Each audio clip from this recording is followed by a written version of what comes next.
విద్యుత్ శ్వేతపత్రంపై సభలో వాడివేడి చర్చ జరిగింది. పవర్ ప్రాజెక్టులపై అధికార ప్రతిపక్షాలపై మాటల యుద్ధం నడిచింది. గత ప్రభుత్వం అవినీతికి పాల్పడిందని అధికార పక్షం ఆరోపించింది. అయితే వాటిని నిరూపించాలని ప్రతిపక్షం సవాల్ చేసింది. సిట్టింగ్ జడ్జితో విచారణ జరిపించాలని మాజీ మంత్రి జగదీష్ రెడ్డి సవాల్ విసిరారు.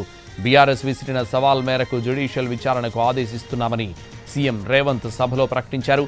ఛత్తీస్గఢ్, యాదాద్రి, భద్రాద్రి పవర్ ప్లాంట్ల అక్రమాలపై జ్యుడిషియల్ విచారణకు ఆదేశిస్తున్నామని అన్నారు. భద్రాద్రి ప్రాజెక్టులో కాలం చెల్లిన టెక్నాలజీ వాడారని సీఎం రేవంత్ రెడ్డి ఆరోపించారు. ఇండియా బుల్స్ కంపెనీకి లాభం చేకూర్చి రాష్ట్రాన్ని ముంచేశారని అన్నారు. 24 గంటల విద్యుత్పై అఖిల పక్షంతో నిజ నిర్ధారణ కమిటీ వేస్తామన్న సీఎం యాదాద్రి ప్రాజెక్టు ప్రారంభించి 8 ఏళ్లైనా పూర్తి కాలేదని విమర్శించారు.